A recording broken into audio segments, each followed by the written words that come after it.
সুপ্রিয় দর্শক, আপনাদের সবাইকে স্বাগতম। পশ্চিমবঙ্গের বেশ কিছু electronic media like Republic Bangla, TV9, জি বাংলা, এরকম কিছু চ্যানেল রয়েছে যেখানে বাংলাদেশের অভ্যন্তরে সাম্প্রদায়িক সম্প্রীতি নষ্ট করার জন্য একরকম চক্রান্ত চলছে, যা ভারতীয় ষড়যন্ত্র বলে আমরা ধারণা করতে পারি। ওরা এমনভাবে শৈল্পিক সৌন্দর্য এবং বাচনিক উত্তেজনা, বাচনিক মিন্স কথা বলার যে একটা এক্সপ্রেশন, একটা ভঙ্গিমা, সেটা এমনভাবে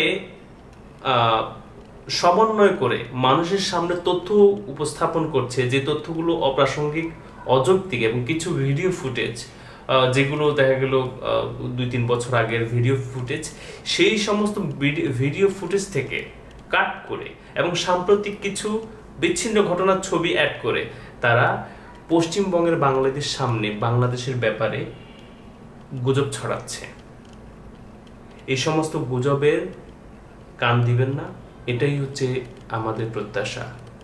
চলুন তবে একটি ভিডিও দেখার মধ্য দিয়ে আমরা অনুমান করার চেষ্টা করি আসলে তারা কিভাবে একটি চ্যানেলে, যে চ্যানেলটি পাবলিক চ্যানেল, যে চ্যানেলটিকে সবাই দেখছে, এরকম একটা চ্যানেলে হিন্দু বা সনাতন ধর্মী যারা আছেন তাদেরকে নিয়ে যেরকম মিথ্যা প্রপাগান্ডা চালানো হচ্ছে, এটা বাংলাদেশের বিরুদ্ধে একরকম আমি ষড়যন্ত্র হিসেবেই ধরি। একটি ভিডিও দেখার মাধ্যমে আমরা সেটি বোঝার চেষ্টা করি। চলুন তবে ভিডিওটি দেখা যাক।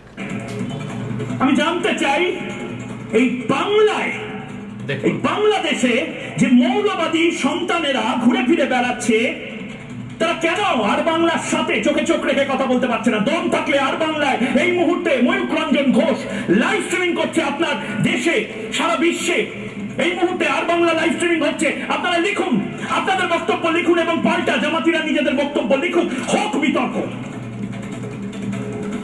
এবং সবচেয়ে ভয়ঙ্কর বিষয়, এই মুহূর্তে যে ব্রেকিং নিউজ, এই মুহূর্তে যে ব্রেকিং নিউজ এসেছে দেখাবো।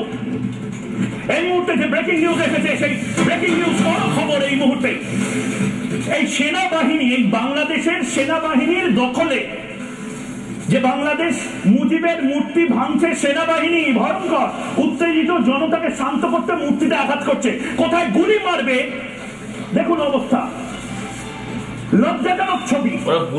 আফগানিস্তানে যেরকম হয়, ইরাকে যেরকম হয়, সিরিয়াতে যেরকম হয়, আপনার এই যে আপনাকে বলছি, এই মুহূর্তে কলকাতায় যারা বসে থাকেন বাবুরা, বুদ্ধিজীবী বাবুরা, বুদ্ধিজীবী তোমার বাড়ি যাবো, আর তোমার বাড়ি যাওয়ার আগে এই ছবি দেখাবো। দেখুন ফুল ফ্রেমে দেখুন এই ছবি, দেখুন এই ছবি। বাংলাদেশের মুজিবুর রহমানের মূর্তি ভাঙছে সেনাবাহিনীর জওয়ান, সেনাবাহিনীর জওয়ান যাদের হাতে মৌলবাদী গুলি করার কথা, তারা আসলে পাকিস্তান বা সিরিয়ার সেনাবাহিনীর মতো তালিবানিদের, রাজাকারদের পক্ষ নিচ্ছেন। চমৎকার চমৎকার। শেয়ার করুন, শেয়ার করুন এই ছবি, শেয়ার করুন। সারা পৃথিবী এই ছবি দেখবে, সারা পৃথিবীর মুসলিম দুনিয়া কেউ এই কথা বলবে না। উত্তেজনা নিয়ে কথা বলে নাকি বলছে ওর বাড়িতে আমার একটু দেখা দরকার, যে ওর যে পরিবার আছে আসলে কি ওরা কি নাকি ও এরকম ওদের পরিবারের সামনে এরকম করে কথা দেখাবো। সেই ছবিগুলো আপনাকে দেখতে হবে, জানতে হবে, বলতে হবে, সারা পৃথিবীকে জানান, কারণ অন্য সংবাদ মাধ্যম সব ধ্বংস করে ফেলবো একাই। মানে দুনিয়া তার কাউকে সাংবাদিকতা করার দরকার নেই, ও একাই সব করে ফেলবে। এটা শুধু তালিবানি বর্বরতা নয়, করো ভাই, এটা তালিবানি বর্বরতা নয়, এটা অশ্লীলতা। এই অশ্লীলতা আসলে যারা করছে দেখুন এই মুহূর্তে, এটা কি, এটা কি হচ্ছে ফুল ফ্রেমে দেখাই, ভালো করে বুঝতে পারবেন। কথা শুনে আমি নিজে ভয় পেয়ে যাচ্ছি, উল্লাস কিসের জন্য, মানে আমি আসলে উল্লাস করছে দেখুন, ট্রফির মতো কন্ট্রোল করতে পারছি না, আমি দেখাতেও পারছি না। যে এরকম একজন মানুষ যদি এভাবে কথা বলে, একজন সাংবাদিক, যে সাংবাদিকরা সবসময় আমরা যারা বাংলাদেশের টেলিভিশনের চ্যানেলগুলোতে দেখি যে সাংবাদিকরা খুব শান্ত শিষ্টভাবে প্রশ্ন করেন, উত্তর নেন, এই ভদ্রলোক যেভাবে প্রশ্ন করছে, যদি কোনো হার্টের পেশেন্ট থাকে এবং এই স্ক্রিনের সামনে যদি সে হার্টের পেশেন্ট যদি দেখতে থাকে, সুনিশ্চিত ও হার্ট ফেল করবে এবং এমনভাবে হার্ট ফেল করবে সাথে সাথে নাই হয়ে যেতে পারে। দেখুন কেমন ভাবে ও ভিডিও উপস্থাপন করছে, আমি তো নিজেও ভয় পাচ্ছি যে আমি সামনে প্লে করব কিনা, তারপর একটু দেখি ভয় নিয়ে। আমার লজ্জা লাগছে, আমার মা বোনেরা বাড়িতে টিভিতে দেখছে, এই যে ট্রফির মতো যেগুলো ব্লার করে দিয়েছি, মেডালের মতন যেগুলো নিয়ে তারা আরে ভাই তোর ক্ষুধা লাগলে তুই খা, তোর ক্ষুধা লাগলে তুই খেয়ে আস, খেয়ে এসে বসে অন্তত একটু শান্তভাবে সুস্থিরভাবে একটু ফুটেজ গুলো দেখা, সমস্যা নেই। তুই অপ্রাসঙ্গিক কিছু ফুটেজ দেখাচ্ছিস, ভালো কথা, নো প্রবলেম, দেখা। তাই বলে এরকম করে অস্থির হয়ে যা লাগবে? ও প্যানিক অ্যাটাক হচ্ছে মনে হচ্ছে ওর, যে মানে কোন একটা বিষয় নিয়ে খুব বাসায় ঝগড়া করেছে এবং সেটা আসলে ও প্যানিক অ্যাটাকের মধ্যে আছে সেটা নিয়ে, অথবা সুনিশ্চিত কোনো আকাম করতে গিয়ে ধরা খেয়েছে এবং ওই সেটার আসলে কিভাবে সামলাবে তার মাথা ঠিক নেই, উদ্ভট কথাবার্তা বলে যাচ্ছে। শুনি আমরা। উল্লাস করছে বাচ্চা বাচ্চা ছেলে, তার দিদিমার বয়সী শেখ হাসিনা, হাতে শেখ হাসিনার শাড়ি, শেখ হাসিনার ব্লাউজ, শেখ হাসিনার অন্তর্বাস। ছি ছি ছি ছি ছি, অশ্লীলতার স্বাধীনতা।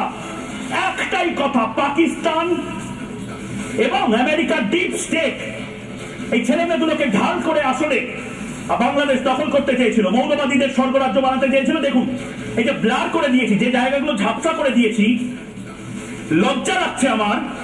এগুলো হচ্ছে শেখ হাসিনার জামা কাপড়, অন্তর্বাস। সাংবাদিকতা যারা করে, আমরা যেরকম যমুনা টেলিভিশনকে জানি,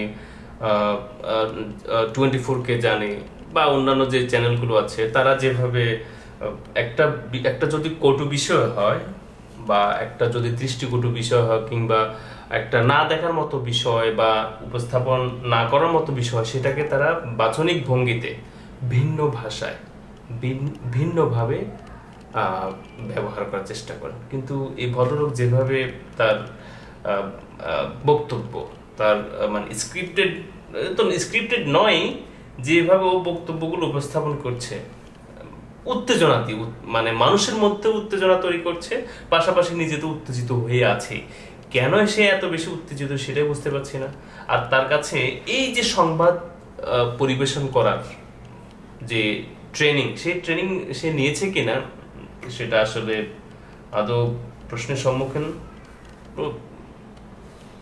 কিছু আসলে বলতে পারছি না আমি কি বলবো। এই ভদ্রলোক তো আমাকেও, আমি